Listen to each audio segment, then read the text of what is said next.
Hey, is that folk music that you play there? What is that? How do you call that folk music? I think it was Studs Terkel who asked Big Bill Brunzi, did he consider his blues music to be folk music? And Big Bill says, well, never heard no horse.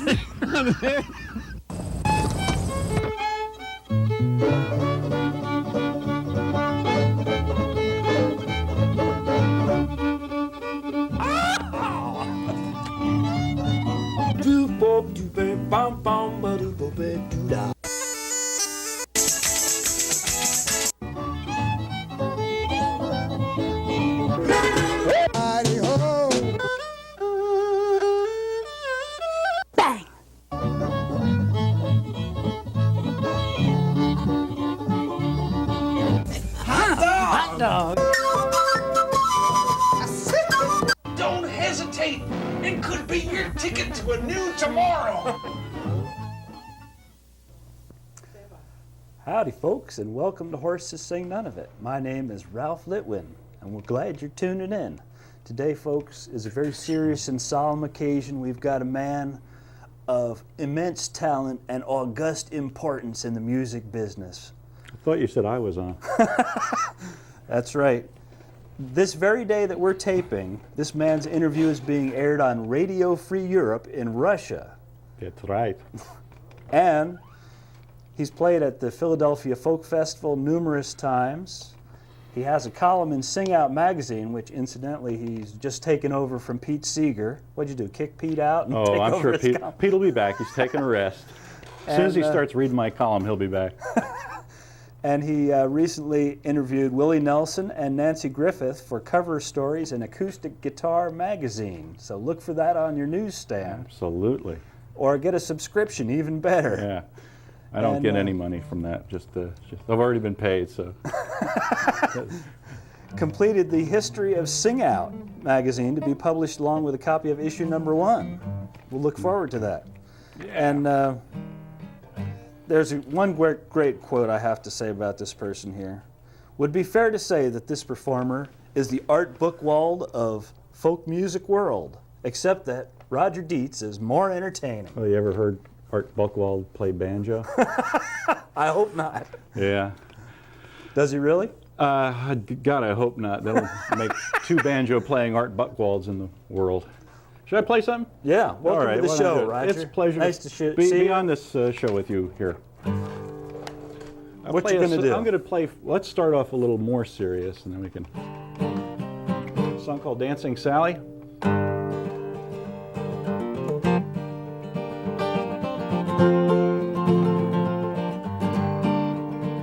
Dancing Sally, the poor half-Indian, she worked the shoe factory by day on a big hot dumb machine for just a little bit of hay. Someday she'd think so little that she wouldn't think at all, and she'd wake up in a pile of shoes when the evening spirits called. That's when she'd dance by the moonlight, kick off her shoes and fly. Yeah, she'd turn and she'd whirl till she'd almost reach the sky. Then she'd laugh at the moon until that made her cry. Dancing Sally's found a better way to die. She'd hoped to study dancing like the kids who take ballet, but the teachers only laughed and said that Indians don't dance that way. So now she dances in the moonlight where no other eye can see, in a lot behind the factory, neath the weeping willow tree. That's where she danced by the moonlight, kick off her shoes and fly. She'd turn and she'd whirl till she'd almost reach the sky. She'd laugh at the moon until that made her cry. Dancing Sally's found a better way to die.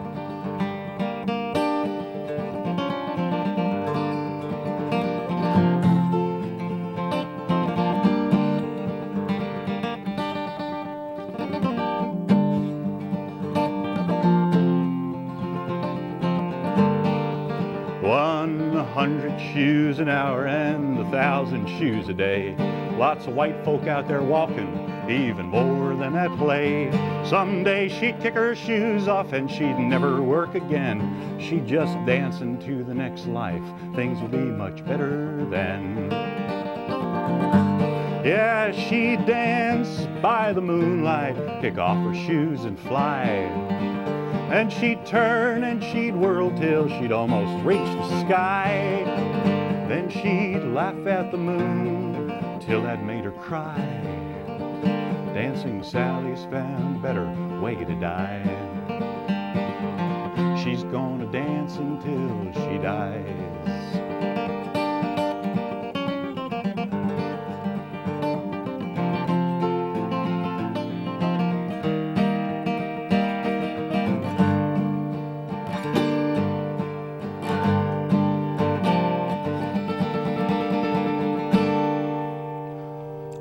Sally. Is that a fictionalized character out of your imagination, or is that based on a real story, or how? Well, both. Both. It's based on an obit I saw in a newspaper in Maine. There's a little tiny obit that said something on the order of so-and-so taken her own life and had worked at the shoe factory and was part Indian, and just had done that pretty, and I just kind of put the rest together. I don't know if she danced at night. Just said it did say that she liked to dance. Uh-huh. Yeah. And that's so it's Touching like story. a lot of the writing I do. There's usually some truth in it, and then the rest of it's writing. All right. Well, we've known each other a long time, Roger. Probably too long, Ralph. We really have. It's frightening. We've known each other a long time on the scene, since before you were even New Jersey State banjo champ, probably. I would say so. Yeah. Do you remember we met through the Folk Project, I guess? Yeah. Or through I had been interested in folk music. I think around 1972 and 73, I was writing about folk music for the Aquarian Monthly. So I had been in the scene maybe about 5 to 10 years before that, going to festivals and the like. And I think I dropped out for just a couple of years, and then in the early 80s started coming back to just to hear who the new people were. So I'd come every week to the Folk Project, which was then the Minstrel Show, now the Minstrel Coffee House. And it was in Madison then, before they moved to Basking Ridge. And I just wanted to hear each and every new performer and kind of get drawn back into it again, and sort of have, in a way. I Yes, said, indeed. boy, that looks like a good way not to make any money. I want to do that. Right about that. Yeah, it's a lot of fun. There's a lot of good music out there, so it's been a real kick. Yeah, as Lisa the camera lady just said. Lisa the camera lady. Well, while we were watching the My montage, God, she's got a giant lens in her Just- forehead. Oh my God! just about anybody who can tap their foot gets to come on horse and sing nowadays. But I can't tap my foot. And certainly not and chew gum at the same time. So if you can tap your foot, folks, Yeah, we'll get give everybody. me a call. Get everyone to come on in here. They're all lining up now outside, knocking on the door. Ah, yes. What else do you have for us there on your I've got guitar, all sorts man? of things. I could take you to the other extreme. I wrote a song. My favorite kinds of songs are the wacky ones, I like those. which I think you like yourself. And this is a short wacky one. This is a song, again, I had read an account in the New York Times about a woman, a microwave oven, and a poodle. And it said that the woman liked to put she used to put the poodle in the oven just for a moment after the shampoo bath to dry Dry them off a little bit. yeah. And then somebody gave her a microwave for Christmas that year, and the rest is poodle history. Now, don't try this at home, folks. Oh, everybody's going to try it at home. And I mean, a little while ago, there was a note, a retraction said, well, we really couldn't track this story down, but it's kind of an urban folk legend. Urban legend. Yeah. So this is really this stuff's been going on for But it years. appeared in the Times. It was in the Times. How about that? Yeah. Fooled them again. People send me little directions and instructions in the microwave oven. It's do not place small pets in microwave oven, circled, so that I'll know. Because you got a cow, I guess it's all right to shove the cow on. Fifi the Microwave Pup. And I don't often play things like this, but I knew you were going to wear that shirt. And it was Fifi the Microwave Pup, a little reverence, please. Fifi, poor Fifi, the microwave pup. When she pressed the button, you were on your way up, where all doggies go when their owners don't know that microwave cooking don't make dogs good looking. She primped, she pampered, and she coddled you so. The trouble was she was a little bit slow and didn't react when you started to glow. Poor Fifi, the microwave pup. Although she loved poodles, just oodles and oodles, they ain't salmon croquettes or cheese casserole noodles. And all she was doing was drying your hair. But when you were done, you were medium rare. Now you are gone, what a terrible loss. You were buried with honors and barbecue sauce. And although you're our hero, the moral is clear-o, technology won, and the rest of us zero. So it's to you we are raising our cup. Poor Fifi, the microwave pup.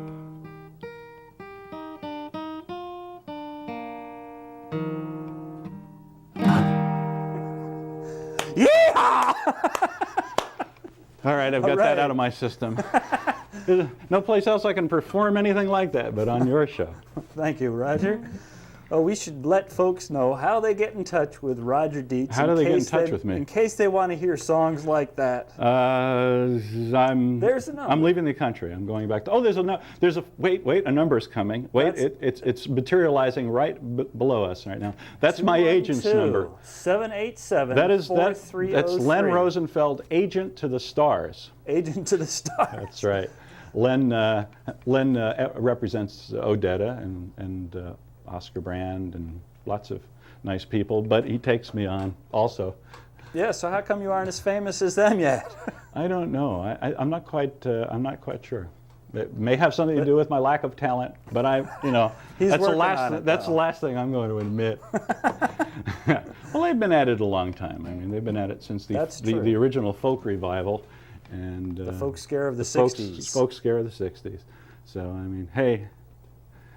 I'm happy. I play for thousands at the Philadelphia Folk Festival. It's my regular gig, and I'm kind of pleased with that. I'll be playing at the Long Island Folk Festival with Richie Havens, Peggy Seeger, and Oscar Brand the last night, and that's kind of a nice I'm deal. jealous. I wish I could get Come gigs on like over. that. We'll throw you on stage. All right. And Radio Free Europe. I'm right now, probably as we speak, I'm talking to the Russian people. Strasvili. I got a call from a woman, and she says, "Hello, Mr. Deitz. We understand you big star America. You know all about folk music and Willie Nelson. Please, would you come on show, speak to Russian people?" So tomorrow, I imagine, like in the evening news, there'll be this special report of like a riot all across Russia, people throwing their shortwave radios out of it. But that's true. They probably don't have any radios. They can't afford them there, so nobody will hear it anyway. They'll be writing to get on the cruise ship to come over here and see you live. And with that note, we're going to take a pause for a public service announcement. PSA. Wow. Hey. They broke the law at every turn. They had no restraint. They were rebels without a clue. What's wrong with you guys? Oh, compound fractures, contusion. No, I'm a wino safety belt. It's just what dummies do. Oh, yeah? Well, this is what I do. Busted for not wearing safety belts. Hey, pal, it's the law. Police are ticketing across the nation. Buckle your safety belt.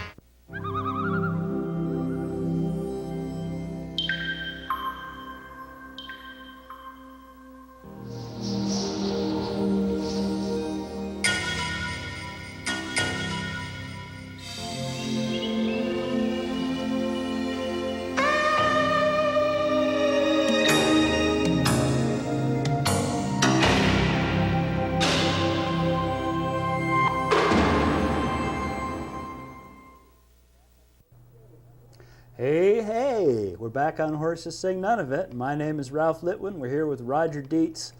Roger's going to help me out on this song here. It's one of my composition. And it's all about being a cable TV host. That's right. That's what I want to be. I got some friends together, went down to the cable TV station. We put on a show, now I'm an overnight sensation. The show is only local, but the audience is vast. And if there's nothing better on, well, they'll turn us on last. Yeah, now I'm a big TV star. You can see me almost anywhere you are. If you bring along my videotape and a battery-powered VCR, yeah, now I'm a big TV star.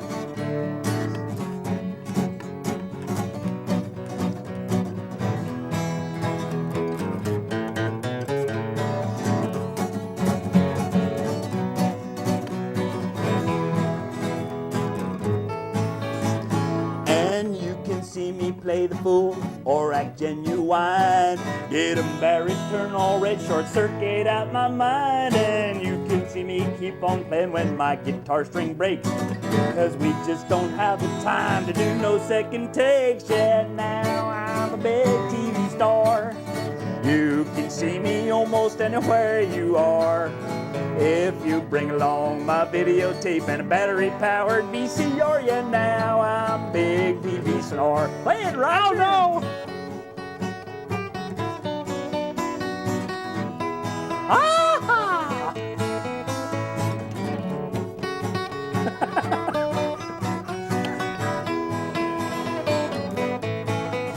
Well, I'm trying to stay humble, but you know how hard that is. When you are as good as me, it makes your head get big. I'm thankful for the volunteers and the guests who entertain.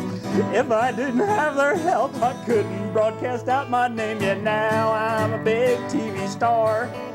You can see me almost anywhere you are. I'll wear my cowboy hat and play a song on my guitar. Yeah, now I'm a big TV star. We finished together. Wow. Yeehaw! You got the same number of strings I've got on mine? Yeah, we got all the same notes. All right, just want to make sure. We play many of the same notes used by professional musicians. That's right.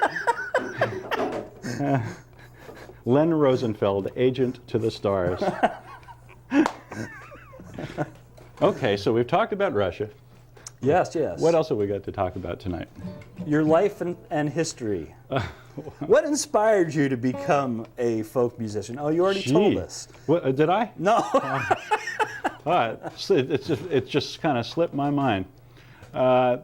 It was a very easy choice. I was a medical student, and I just had the funny feeling that if I continued, I'd be responsible for many deaths. And I'm responsible for fewer deaths as a folk singer. There are many fewer people. What a humanitarian. That's right. Roger Deitz. Plus I saved a lot of money in medical malpractice payments, and that buys me strings. I saw. That's a lie, but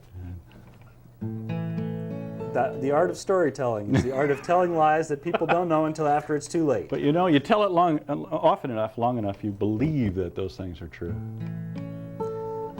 Turning philosophical here on Horses Sing None of It. What would you like to play for us next? Oh, I don't know. Roger? I think I'd like to switch gears a little bit and play one of my more singer-songwriter songs.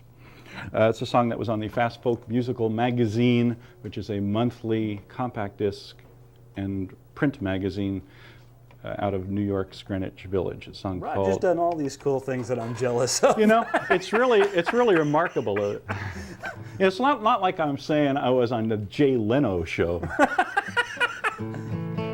But Jay Leno is probably jealous that he can't get on this show.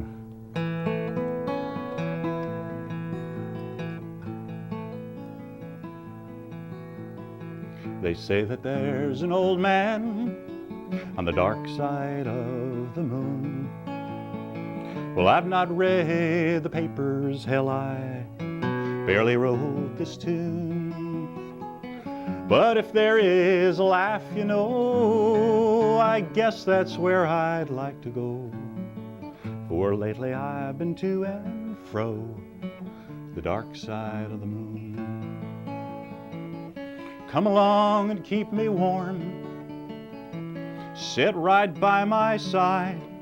If there are secrets left to learn, then life is still worthwhile. Keep your eyes upon me now, and your mind undone. I'd rather sing a love song for an audience of one.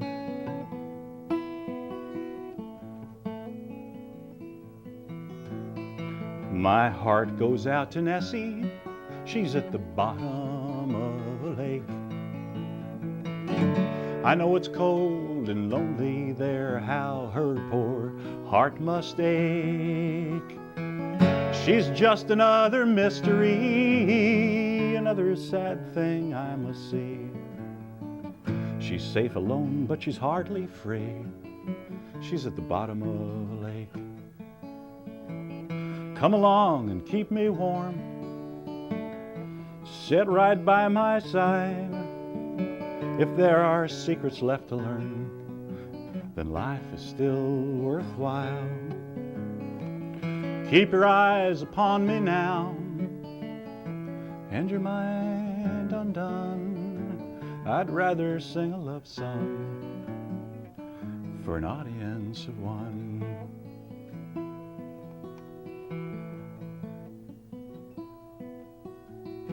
So if you don't walk on the moon or sleep beneath the sea, hang around and hold on tight.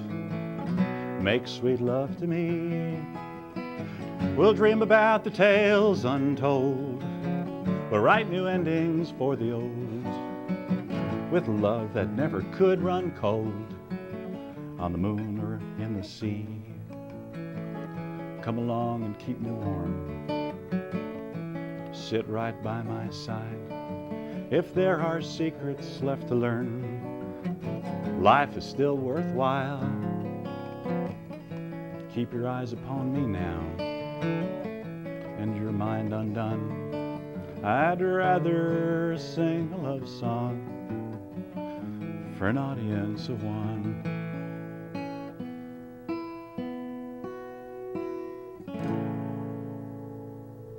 There. Pretty Very new nice. song. Thank you, Ralph. Well, time flies when you're having fun, Roger. Is it over yet? Are we there yet, Mom? Yeah. I gotta stop, Mom. I really gotta stop. Please, Mom. Okay. Well, I think Oh, yeah, that's right. This is yeah. in the key of That's A, right. I That's hope. there. Yeah, you're right. I forgot. This is our number. Yes. Well, we have time to just tell folks one more time how they can get in touch with Roger's manager. Wait, let's see if we can think that number on. Len? Oh, there it is. Leonard Rosenfeld. He loves to hear from you. Hey, just you mention my name, and if he doesn't respond to it, remind him that he represents me. Agent to the Stars. He's Agent to the Stars. 212-787-4303. Call And this he's number. a very good agent. He's got me many, many marvelous gigs, and I thank him for that. It keeps me out of town. Yeah. He won't return my phone calls. But what you got to do is you got to think of that number to flash in front of you, like kind of a billboard, an electronic billboard. All right. Well, thanks for coming on the show. It was there, a pleasure, Roger. Ralph, as pleasure always. to have you. Time flashed by, and we're taking this out with a sort of a readaptation of an old traditional That's song. right. We hope so.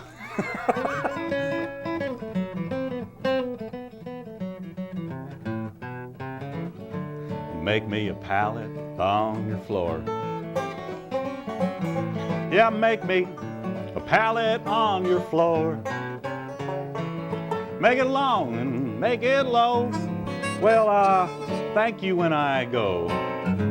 Make me a pallet on your floor. Well, the sheriff's gonna wonder where I've gone. Sheriff's gonna wonder where I've gone.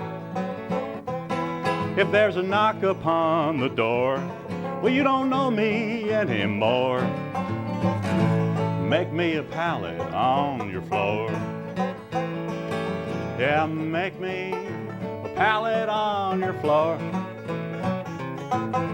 Make me a pallet on your floor. Make it long, make it low. Well, I'm gonna thank you when I go. Make me a pallet on your floor. Oh, tomorrow morning I'll be on my way. Oh, tomorrow I will be on my way. Till tomorrow, this is where I'll stay. Yeah, tomorrow I'll be on my way. So make me a pallet on your floor. Make me a pallet on your floor. Make it long, make it low, and I'll thank you when I go. Make me a pallet on your floor.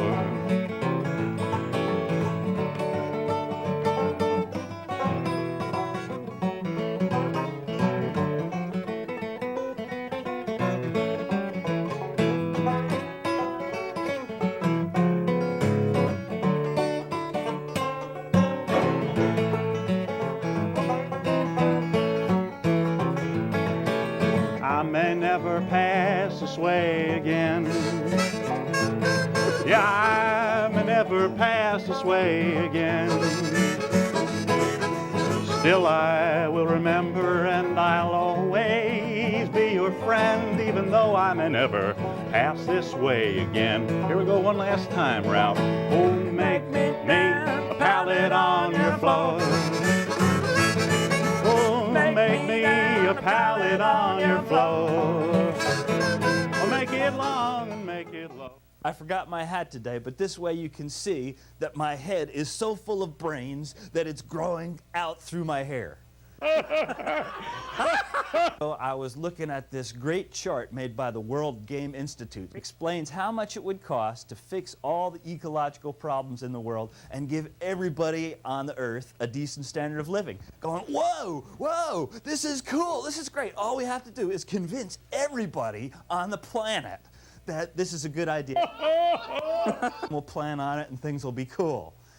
So I figured, look, we really want to get this thing going, I better just go ahead and do it. So you want more information? Help me convince everybody in the world that this is a good idea? Send a self-addressed stamped envelope to World Game Plan, care of Ralph, 140 Morris Street, Morristown, New Jersey. Thanks a lot. Ah! Okay, let me see if I can work with that.